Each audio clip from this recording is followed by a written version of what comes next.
hari. Selamat datang di podcast Huma Ita. Kembali lagi bersama saya Listia di podcast kita hari ini. Dan hari ini saya senang sekali karena di depan saya sudah ada satu sajian yang ini menjadi ciri khas di suatu daerah.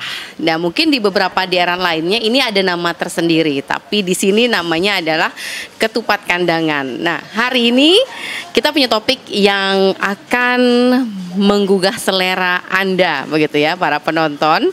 Dan juga selain itu dengan harga yang terjangkau, kita akan bahas bagaimana satu kuliner ini yang ternyata bisa mengubah bukan hanya nama dari satu daerah terkenal, tapi bisa mengubah kehidupan seseorang, begitu ya. Nah, hari ini kita punya topik yang akan mengguncang perut dan dompet. Kalau kita bicara dompet, ini satu hal yang kayaknya sensitif, begitu ya. Nah, kita akan membahas tentang membangun UMKM dari nol, pelajaran hidup dari penjual ketupat. Nah, jangan anggap remeh dulu nih para penonton. Kelihatannya ini sederhana, begitu ya. Ketupat, kuah santan, dan disertai dengan lauk. Biasanya ada ikan, telur, atau mungkin juga ayam, begitu ya. Tapi ternyata dari makanan sederhana ini bukan ketupat yang cuman muncul saat lebaran aja kalau biasanya kita ketahui, begitu ya. Dan ini adalah ketupat legenda. Wah, keren nih kalau sudah ngomongin soal legenda. Kita akan bahas menarik tentang ini, begitu ya. Dan ternyata ketupat legenda ini bikin orang antri untuk menunggu dengan sabar agar bisa menikmati ketupat ini, ketupat kandangan. Ya, jadi penonton, ketupat ini tentu menjadi kebanggaan kita semua. Dan di sebelah saya sudah ada yang punya. Memang ada yang punya. Beliau-beliau inilah yang punya ketupat kandangan yang ada di depan kita saat ini. Jadi sudah ada Bapak Mursidi dan Ibu Tunansi ya? Ya. Oke. Bapak, Ibu, topik kita kali ini soal ketupat kandangan. Saya senang kalau membahas soal makanan. Dan ketupat kandangan ini terlihat sederhana, begitu ya. Dan berawal dari ketupat kandangan inilah ditambah dengan menu-menu lainnya yang biasanya menjadi pilihan orang untuk sarapan, bahkan makan siang. Ketika pada bulan-bulan khusus, misalnya bulan Ramadan pun juga menjadi pilihan untuk menu sahur, begitu ya. Oke. Nah, kita bahas dulu nih dari awal mula waktu pertama kali memulai usaha ini. Saya mau ke Pak Marsidi dulu ya, karena namanya ini adalah Warung Makan Didi, begitu ya. Jadi dari nama Bapak nih ya, Pak ya. Oke. Pak, gimana nih awal mulanya membentuk atau terinspirasi akhirnya membuka warung makan ini? Kami ini kan dulunya sebelum membuka warung ini kerja di perusahaan kayu lapis. Nah, setelah perusahaannya macet, nah lalu cari kerja lagi. Nah, jadi dapat kita kerja di rumah makan begini juga di tempat Mahaji di Murjani sana kan. Oh iya. Lalu sudah kerja di sana sekian tahun sama Mahaji, sudah menguasai apa istilahnya bumbu-bumbunya, istilahnya kawal kira-kira untuk buka sendiri kan, mandiri. Nah ya akhirnya dicoba-coba. Memang mengawalinya juga susah lah, namanya mengawali kan istilahnya kalau naik tangga baru tangga pertama kan. Iya. Jadi buka pertama itu langsung di sini. Dapat tempat di sini sampai sekarang ya di sini. Kira-kira berapa tahun nih sudah? Saya manggilnya Acil aja nih karena Sidin ini terkenal dengan panggilannya Acil. Berapa tahun sudah di sini, Cil? 12 ya. Kayaknya jalan 12 ya. Jalan 12 tahun? Masya Allah. 2011 rasanya. Jadi waktu itu belajar setelah mendapatkan ilmunya, kemudian baru membuka usaha secara mandiri yang mana sekarang kurang lebih 12 tahun ya. 12 tahun luar biasa sekali. Ini bukan waktu yang singkat, begitu ya. Bukan hal yang mudah.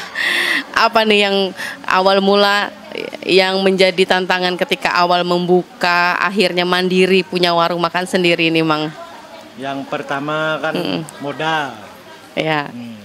Namanya pertama jualan nih kita kan yang pertama pelanggannya orangnya belum tahu lagi kan. Oke. Ada warung di sini.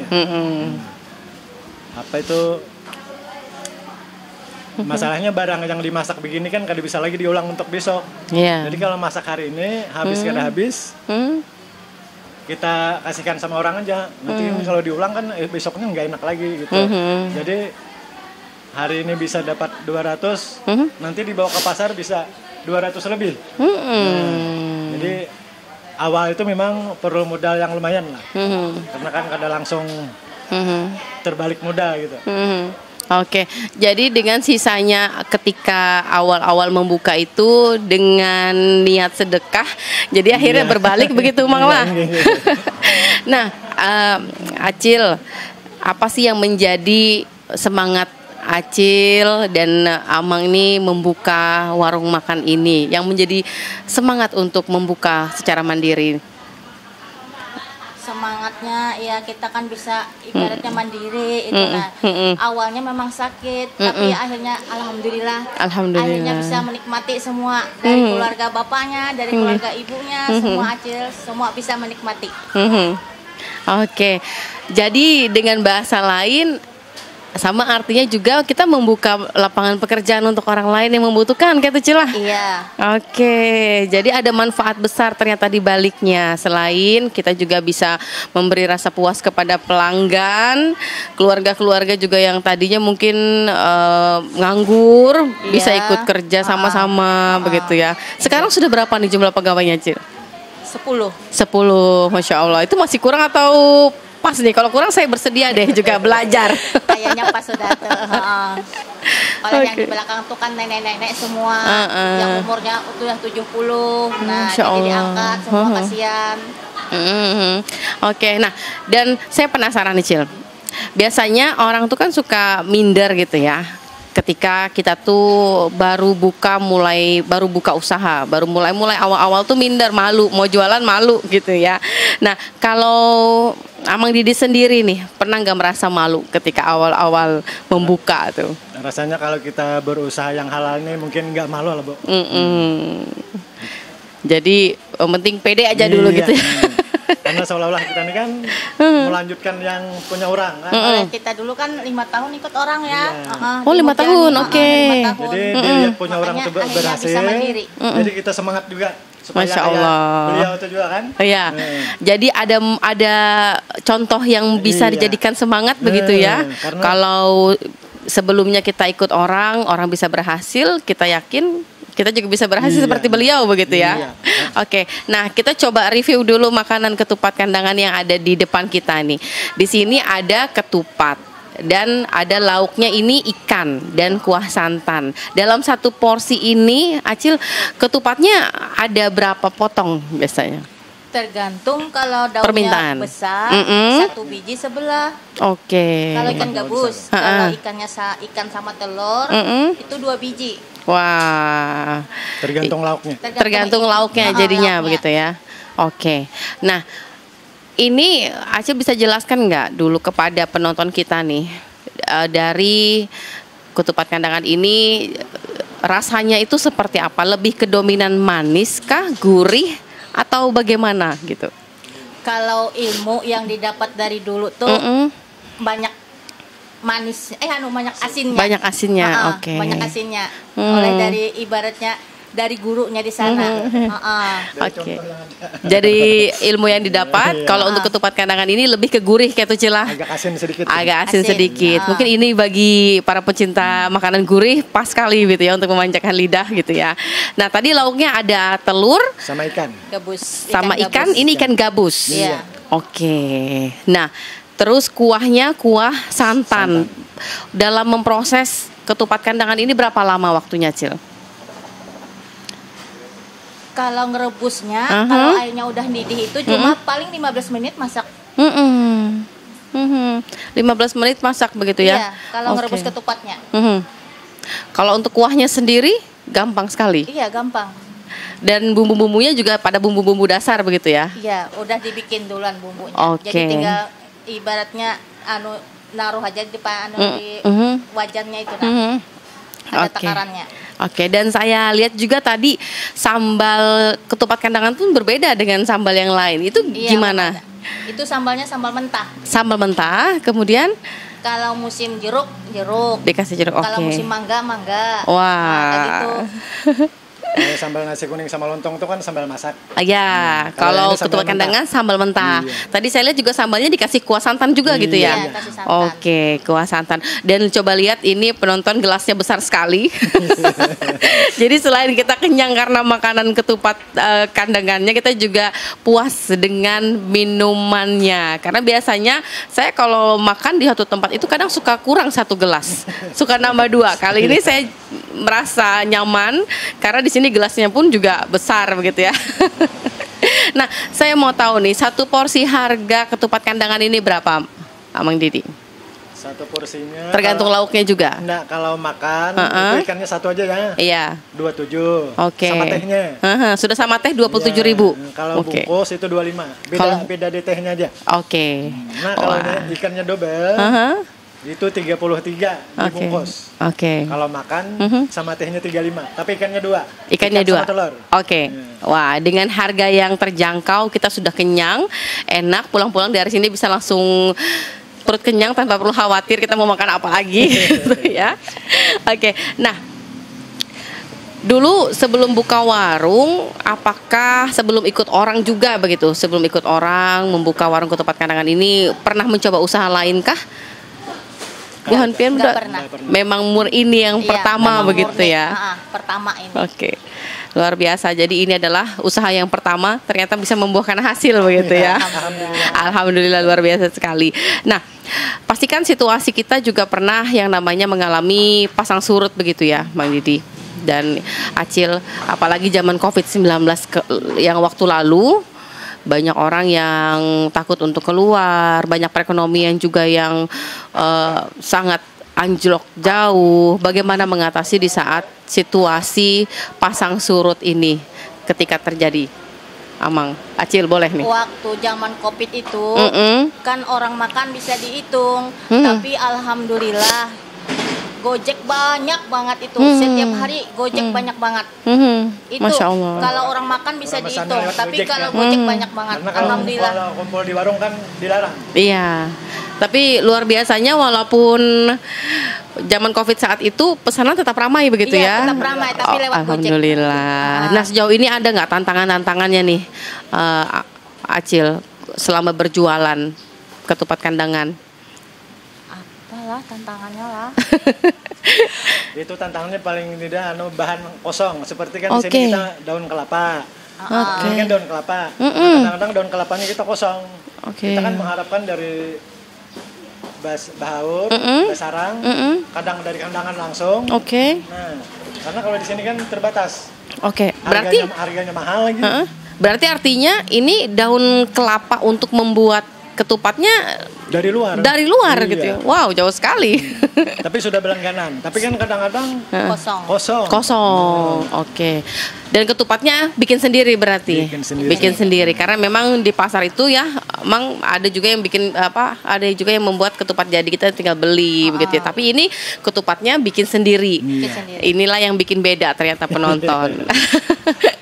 Nah, masak ketupat ini pernah nggak gagal terus sayang terbuang begitu? Nggak ada. Dari awal sampai sekarang alhamdulillah nggak pernah. Paling kalau ada sisa sedikit kan dikasihkan sama anak buah, suruh bawa pulang. Rata-rata tiap hari bisa dihitung kan, oh ini udah jam berapa. Nah, jadi bisa ngitung jadwalnya, oh ini sudah jam berapa, jadi bisa rebus apa enggak lagi itu. Nah, kayak gitu. Karena masaknya bertahap. Jadi sudah habis sedikit masak lagi, jadi kan panas terus itu. Jadi ini dimasak selalu dadakan begitu ya, ketika stok pertama sudah mau habis. Ini kan di termos sisa berapa, hari jam berapa, kalau ini bikin lagi. Berapa lama kalau bikin ketupat tadi? Rebusnya cuma 15 menit. Ngerebus ketupat cuma 15 menit sampai matang. Udah mendidih. Sudah mendidih. Airnya mendidih, sudah menunggu gitu. Setahu saya bikin ketupat itu berjam-jam. Tapi ternyata hanya 15 menit begitu ya. Kalau bikinnya dari awal memang lama, Bu. Oh iya. Iya. Oke, luar biasa sekali. Kalau sebentar aja.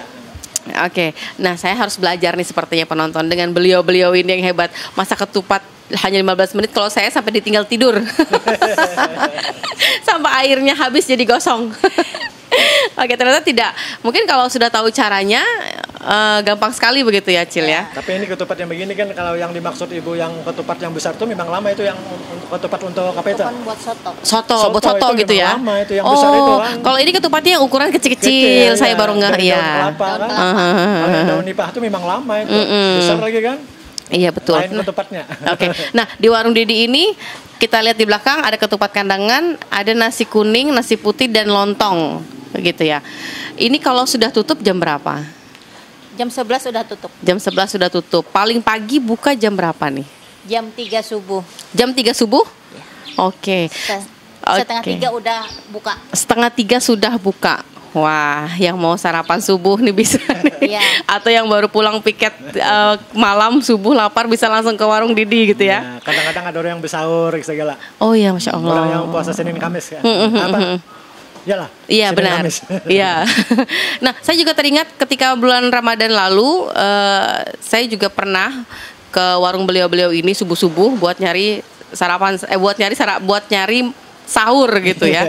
Jadi dibungkus buat dimakan sahur. Ternyata memang setiap hari karena dimasaknya selalu fresh, jadi rasanya enak. Tidak dibesokkan pun ini menjadi banyak pelanggan ketagihan begitu ya.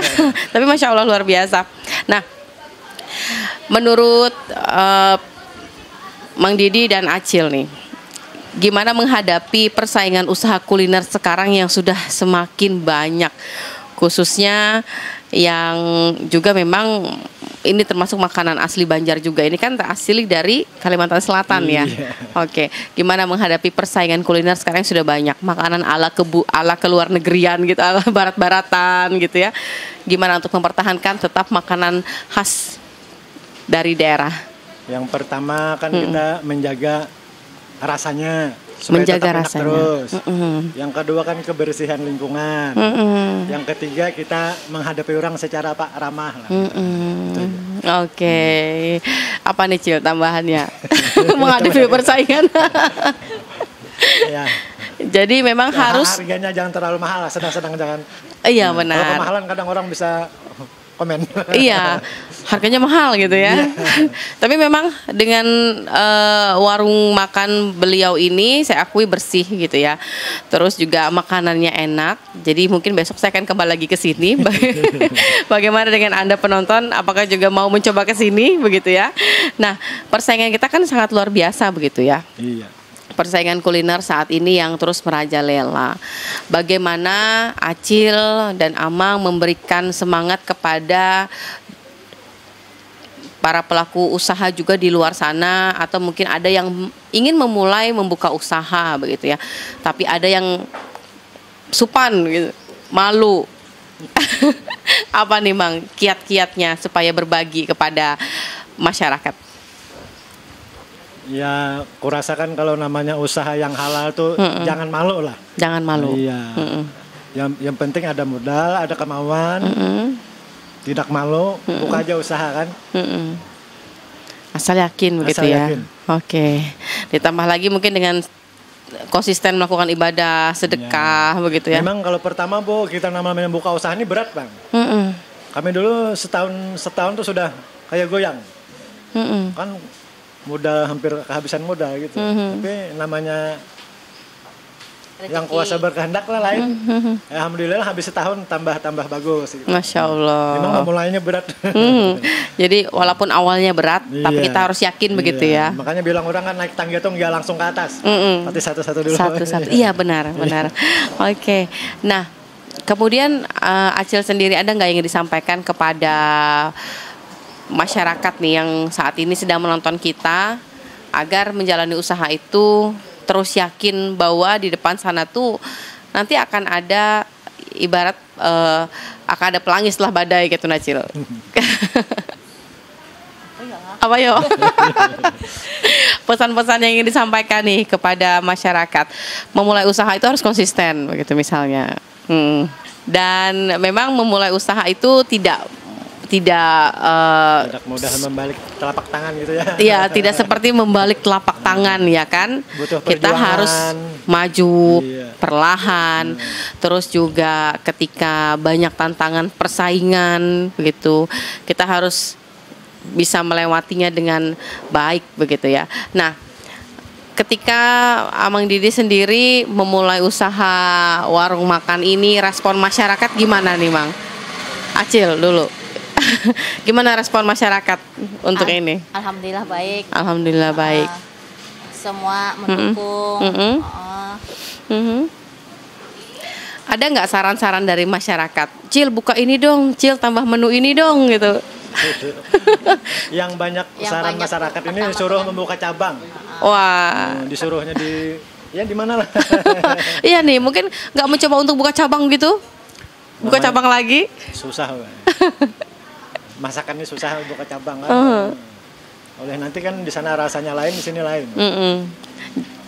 Jadi memang juga kalau membuka cabang ini memang harus dengan resep pemikiran yang matang gitu ya. Oke. Nah, ketika menghadapi tantangan ketika awal berusaha begitu ya, apa sih yang dilakukan oleh Amang Didi terus bertahan hingga akhirnya berada di proses atau berada di tahap seperti sekarang ini yang pelanggannya udah banyak, terkenal dari mana-mana, yang orang dari luar kota pun, yang dari kita bilang itu yang datang dari kabupaten-kabupaten pun tahu, datang makan ke sini. Akhirnya gimana nih melewati prosesnya? Apa yang dilakukan Mang Didi? Olehnya di sini kan yang pertama tadi kan pelayanannya ramah, pelayanannya ramah, bersih. Nah, lalu orang yang makan itu kan pasti keluar daerah ngomong, aku kalau di Palangka makan di tempat ini, sana enak, bersih, ramah, gitu. Jadi mulut ke mulut. Oke. Nah, Cil, Pian kan sudah berusaha nih. Apa pelajaran yang Pian dapatkan dari membuka usaha ini? Apa kayak ilmu yang Pian dapat dari membuka usaha ini sehingga menjadi motivasi juga buat orang lain? Harus sabar lah. Jadi sabar dan tawakal ya. Jadi sabar dan tawakal begitu ya kuncinya dalam membuka usaha. Sabar, sedikit banyak tetap harus sabar. Kalau bisa sabar ya. Tetap bertawakal. Harusnya mungkin namanya bukan warung Didi tapi warung sabar. Karena kuncinya adalah sabar. Oke. Nah, ke depan rencananya mau menambah menu makanan khas daerah lagi kah yang lain atau tetap di seperti yang saat ini? Siapa tahu nanti tiba-tiba Amang Didi bukanya 24 jam nih. Yang adanya sudah cukup rasanya lah. Kalau nambah menu mungkin yang adanya aja dulu. Yang adanya sudah capek. Jadi dengan menu yang ada pun rasanya sudah kewalahan gitu Bang lah. Apalagi menambah. Tapi memang tipe masyarakat ini selalu ingin yang baru gitu ya. Oke. Malah disuruhnya lagi kalau habis jualan ini kan siangnya buka lalapan lagi. Nah itu tuh. Tapi kenapa nggak mencoba untuk membuka lagi tenaganya gitu ya? Tenaganya. Kasihan. Dan syukur yang sudah ada gitulah. Berarti kita harus mensyukur yang sudah ada. Alhamdulillah. Nah, gimana menjaga kondisi kesehatan ala Amang Didi dan Acil nih? Ini kan bukan satu hal yang ringan seperti tadi disampaikan. Dengan menu yang nasi kuning, nasi putih, lontong dan ketupat kandangan, ini juga tenaganya sudah terposir begitu ya. Gimana caranya menjaga kondisi kesehatan nih supaya tetap fit? Subuh-subuh dini hari harus sudah bersiap gitu. Gimana Cil? Jaga kesehatannya. Minum jamu kah atau istirahat yang cukup kah? Pokoknya jaga jam tidurnya aja. Jaga jam tidur.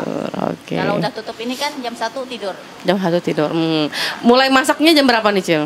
Kalau malam mulai masaknya jam 1. Jam 1 dini hari. Iya. Oke. Jam 1 sudah bangun. Sudah bangun. Sudah masakan sekitar jam 3 atau setengah 3 sudah masak, ya buka. Oke. Nanti setengah 12 atau jam 11. Jam segini kan istirahat. Jam 11 tutup istirahat. Jadi ada sisa sedikit apa kan dibagi sama anak-anak aja. Oke. Nah, untuk pemasok dari ikan gabusnya ini apakah dari pedagang-pedagang lokal juga atau mungkin dikirim juga dari luar seperti tadi daun kelapa. Nah, yang kalau segala lauk ini kan kita sudah berlangganan di pasar. Oke. Jadi terserah dia aja mau cari di mana. Yang penting kami sehari diadakan sekian kan. Gitu. Tapi tetap harus terjamin freshnya begitu ya. Iya. Ikannya, telurnya. Iya. Ikannya harus yang segar, jangan yang mati kan. Oke. Mati kan rasanya beda. Rasanya berbeda. Oke. Yang mati harganya murah kan. Nah, harapan Amang dan Acil nih untuk ke depan terhadap warung Bu Hanpian berdua, harapannya apa nih? Kedepannya mau lebih besar lagi kah? Ya mudah-mudahan tambah bagus gitu kan. Kalau mungkin untuk menambah kira-kira kan cukup yang ada aja dulu. Okay. Yang adanya sudah. Yang ada aja rasanya sudah masya Allah gitu ya. Masya Allah. Oke. Jadi nikmati yang ada aja dulu. Malah di mana-mana yang seperti kemarin di Sampit, di mana itu sudah disiapkan tempatnya untuk buka cabang di sana. Tapi tenaganya nggak ada kan? Tenaganya yang nggak ada. Seperti mau ada yang mau ke Jawa segala, ke Samarinda sana, bawa tempatnya sudah disiapin apa segala. Tapi yang disuruh ini nggak ada orangnya. Karena memang untuk menghasilkan rasa yang sama ini, walaupun berbeda tangan, tapi rasanya juga beda gitu ya. Nah, sejauh ini ada nggak orang yang beli itu memang khusus dibawa keluar kota, Mang? Sering. Ya itu orang bawa ke Jawa, bawa ke Sulawesi Abah Jimmy ke Sulawesi ya. Bawa ke Manado. Ke Manado. Wow. Kalau Jawa itu sudahnya. Kadang tamu-tamu kan yang ke Bali juga. Orang makan langsung bungkus bawa ke Jawa. Tapi dia tanya, ini tahannya sampai jam berapa? Nah, kalau sampai sore tahan dia bawa. Nah, ngomongin soal ketahanan makanannya ini berapa lama nih? Cil, Mang, kalau untuk ketupat kandangan. Sampai sore tahan ya. Tahan sampai Isya. Sampai di Isya tahan. Sampai jam 7 di kebesokan pun dia harus dimasukkan ke dalam kulkas gitu ya. Kalau buat besok bisa, tapi buat di kulkas. Oke. Kalau di iniin kayak gini aja bisa sampai sore nggak apa-apa, aman. Oke, jadi kalau belinya pagi mau dibawa keluar kota, asalkan saat itu ketika sampai langsung dimakan itu masih aman gitu ya sampai ke malam begitu ya. Tapi kalau yang melewati beberapa jam itu sering dibekukan. Dibekukan dulu, oke. Jadi sampai ke tujuan direbus lagi kan. Kalau yang mau ke Manado gitu kan berapa kali transit ya. Atau buat bekal makan mungkin penonton mau pergi ke luar negeri bekal ketupat kandangan Amang Didi makan di tengah jalan nanti bule-bulenya wah apa itu gitu ya sampai ke luar negeri gitu ya. Oke, ini juga termasuk nerima pesanan begitu ya ketika ada acara. Oke, baik. Nah, jadi jangan khawatir yang mau punya hajatan, mau makanannya ketupat kandangan di tempat Amang Didi ini sudah sangat lengkap komplit. Pokoknya kita tinggal menerima bersih, tinggal makan beres begitu ya Amang Didi ya. Oke. Nah, Amang Didi terakhir nih, apa yang ingin Amang Didi sampaikan kepada penonton kita, baik untuk yang mau memulai usaha, yang sedang menjalankan usaha mungkin hari ini sedang di posisi surut begitu.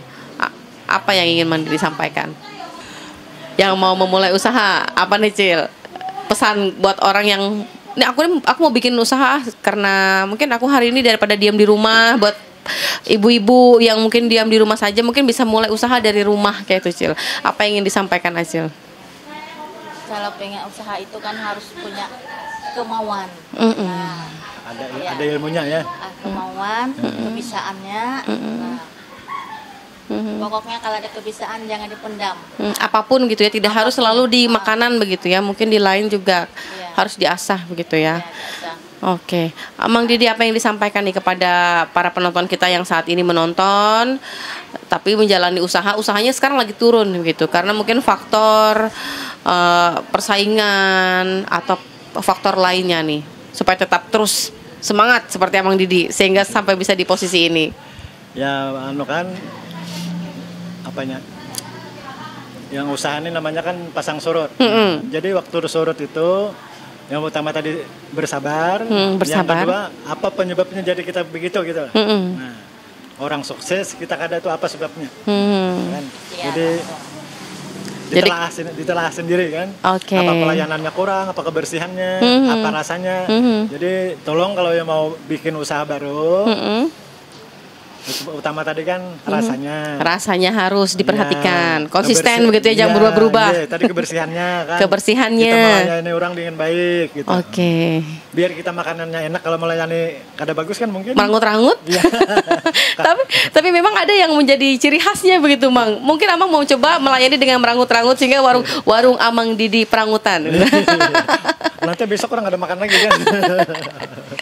Oke, jadi cukup dengan sabar, pelayanan yang kita kan ramah tamah, harus senyum, harus baik, begitu ya, jujur juga, begitu ya, dan konsisten soal rasa, jadi kebersihan yang juga. Yang mau diusahakan tuh jujur dikaji dulu kan, sampai bisa kan, jangan asal-asalan aja, ikut-ikutan kan, kadang-kadang yang kayak ikutan itu yang jadi hancur kan.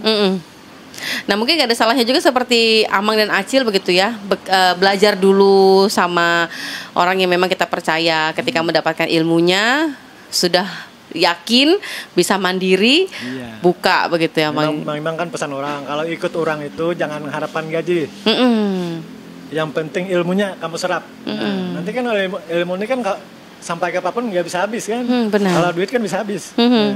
Jadi kalau ilmunya sudah matang, coba kita buka usaha sendiri kan gitu. Oke, baik. Masya Allah, luar biasa sekali perbincangan kita hari ini.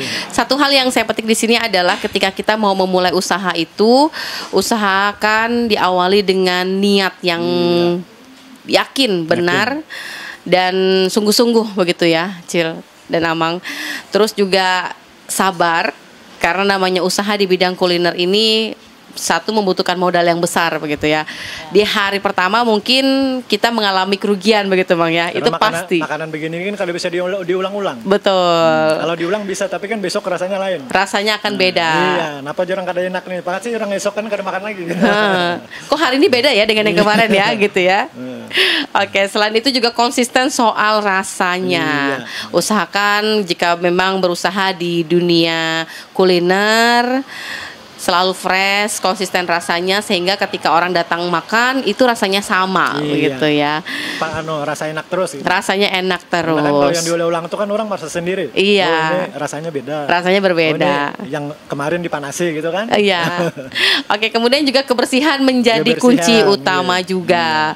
Bertawakal, jangan lupa beribadah, terus meminta pertolongan kepada Yang Maha Kuasa. Apapun usaha yang kita jalankan ini mendapatkan ridho begitu ya, Amang ya. Jangan lupa juga sedekah.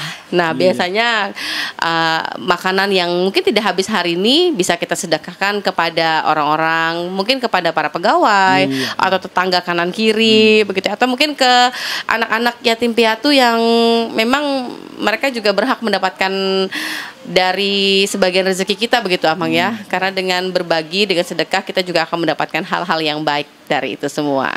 Baik, untuk Anda penonton yang hari ini sedang memulai usaha, berada di posisi yang saat ini mungkin lagi sepi begitu ya. Sabar dan tawakal kalau kata Amang Didi tadi ya. Karena besok belum tentu sepi seperti hari ini. Siapa tahu besok, lusa atau minggu depan begitu ya, akan lebih ramai daripada hari ini. Namanya usaha tuh ada pasang surut kan? Iya, namanya usaha ada pasang surut. Mau kita ramai terus ya. Maunya kita ramai terus begitu ya. Oke, baik, dari perbincangan kita hari ini kita belajar bahwa membangun usaha bukan soal cepat sukses ya, Amang Didi, tapi soal konsisten, kejujuran, dan juga keberanian untuk memulai meski dari nol gitu ya.